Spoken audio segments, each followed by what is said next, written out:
IGTV or Instagram TV is out, and it brings portrait or vertical video even closer to the mainstream. So whether you like it or whether you totally hate it, it's here for now. But what does that mean for all your 16:9 or horizontal videos? Well, the good news is in this video, we're going to run through a few easy tricks and tips that you can use to repurpose your horizontal videos over for IGTV and get those YouTube friendly 16:9 videos over to 9:16 vertical video formats and still get great results.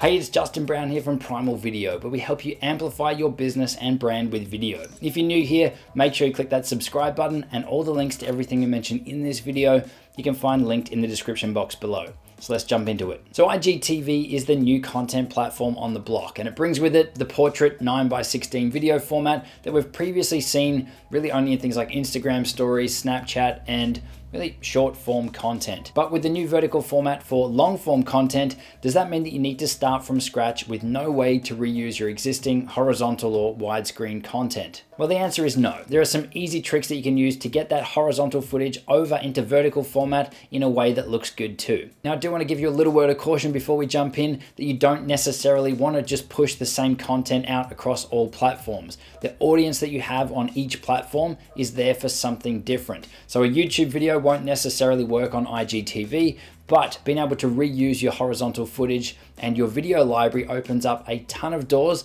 that can save you reshooting everything in vertical. So now with that out of the way, let's take a look at how to do it. And while we're going through, I'd love to hear in the comments which IGTV creators have you seen use the vertical format the best. There's a huge amount of creativity that's forced in a new format like this, and it's always interesting to see how people can take advantage of it. Now, the overall or the number one goal that you should always stick to with any type of content creation is that you want to make your videos a good experience for the people on that platform. So that on the most simplest level would mean that all your text that you're using, all your titles, all your graphics, anything that you're actually showing on there, especially people talking, aren't cut off and that they are framed so that the viewer has a good experience watching them. I've already seen a heap of people try and repurpose footage from, say, YouTube videos over to IGTV, and they're cutting off things like titles. They're literally uploading the YouTube video as it is without any adjustments. So you really want to make sure that your videos are a good experience for your viewers on IGTV or really any other platform as well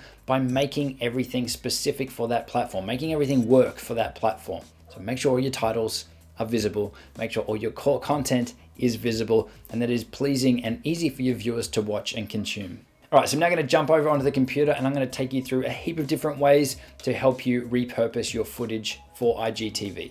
Okay, so I'm here in Adobe Premiere Pro. Now, this is going to work in pretty much any video editing software out there. So if you're not using Adobe Premiere Pro, you can definitely still follow along and replicate this in your editing software. Obviously, where I'm clicking and things are going to change up depending on what software you're using, but the principles are going to remain the same.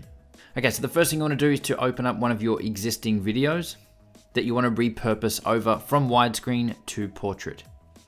Now you will want to create a duplicate of your timeline so that you're not messing with the original. So create a new copy of your timeline, and then you want to go up to your timeline settings or your project settings and change the aspect ratio from 16:9 to 9:16. This is where we're going to flip it from widescreen to portrait. So in most cases, all you need to do is to swap your numbers around for your video resolution from 1920 by 1080 to 1080 by 1920. Now, if you're using a different resolution, 720p or even 4K, for now, just swap the two numbers around so that you're changing that aspect ratio. Now, the first thing you want to do is to play through or scrub through your entire video and just reposition everything so that they fit in this new format. So if you need to scale up or scale down your actual video content, then you can do that here. You might need to slide or reposition it to the left or right so that it fits centered on the screen. And likewise with any titles or graphics or animations that you've got in your video, you'll want to reposition and even rescale or resize those so that they fit in this new format as well.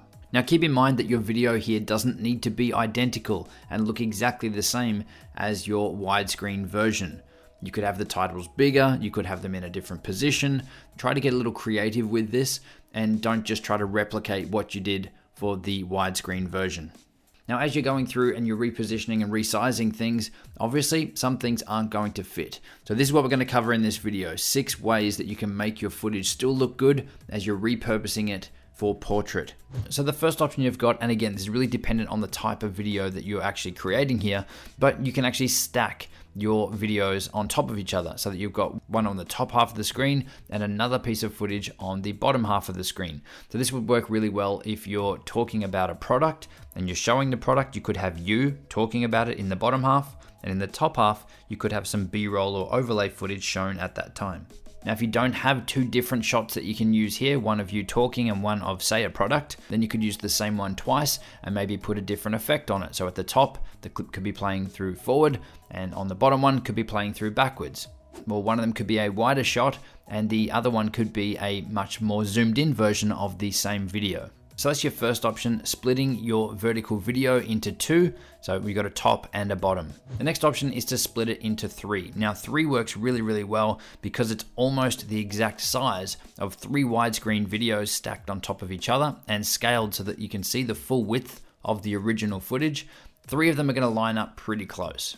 And again, this method or this style is going to work really, really well if you've got, again, someone talking, maybe in the middle shot, and then the top one and the bottom one could be some B-roll or overlay footage that you would normally show to accompany that or to help tell or describe what you're talking about at that time. It could also be that all 3 shots are exactly the same and there's some sort of effect on the top one and the bottom one, and the one in the middle is just left in its original form. So the top 2 could even be black and white, and maybe a little bit out of focus, a little bit blurry, and the bottom one could be just the original video. The third option is to scale down your original widescreen footage so that most of it or all of it is shown inside that portrait space, and you can add text or titles to the top and bottom of that frame. So at the top, you might have the title of the video, and at the bottom, you could have things like subtitles or text coming up as they're said or as they're mentioned in the video. Option number 4 is to move your content around back and forth if you need to so that it's just fitting in the frame. So an example of an interview, you could actually slide the original widescreen video left and right as the different people speak in the interview. Where your original widescreen video would have had one person on the left and one on the right, you're scaling this up so you're just seeing one person at a time, and then you're animating or sliding or cutting and jumping across back and forth to the 2 different people as they're speaking in the interview. The 5th option you've got is to scale down the full widescreen video so that it fits inside the vertical video in the middle. Duplicate that exact same clip and scale it up.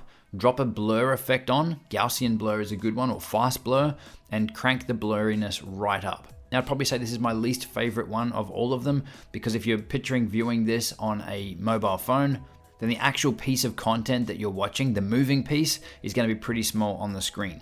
But with all of these options, I'd say it's actually a really great idea to try and have a combination of all of them or mix them up, and don't just stick to one method for your entire video. The whole idea here is to create a great experience for your viewers watching your content. You don't want it to be annoying or hard for them to see, but you want it to be engaging and changing up a little bit to mix it up to keep them engaged while they're watching. So I think the key really is to understand what's possible, get creative, play around with it, and mix up some of these different options inside your portrait videos, because it will make them so much more engaging and interesting to watch. But the biggest thing that I can't stress enough is to make sure that all of your text or all of the critical parts of your video that your viewer will expect to see, make sure that they can actually see them and not be cutting off text or important pieces of content. Now, if you are posting your portrait videos to IGTV, it's a good idea to open up your phone and have a look at the IGTV interface and see where there's overlays on screen. Because if you've got critical information that you want, titles and things that you want people to read, you want to make sure that they're not going to be covered up by any of that interface. So for example, on IGTV, you've got your browse video feature down the bottom, which can take up a big chunk of your screen. So if you've got some critical information on your video that you want your viewers to see, then wherever possible, try to make sure that that's not covered up by that browse videos feature down the bottom. Also be aware that at least for now, when someone first clicks on your video, some of these overlays and things can stay up for around 5 seconds. So if you've got a heap of text on screen immediately, maybe the title of the video coming up straight away, then you will want to allow for this and maybe keep the titles on screen a little bit longer. Now, in saying that, because IGTV is still new, they will have different iterations of this interface, and I'm sure this will change over time, but it's a good idea to check on your phone first before you start creating videos and before you start creating templates. Take a look at what the interface is doing and how your videos will look when they're played back in there. All right, so that's how easy it is to repurpose your 16:9 or widescreen videos over to the new portrait or vertical video format. Now, if you are looking to shoot and edit vertical video right from your phone, then check out the video linked on screen now, showing you how to make professional looking Instagram stories. I'll see you soon.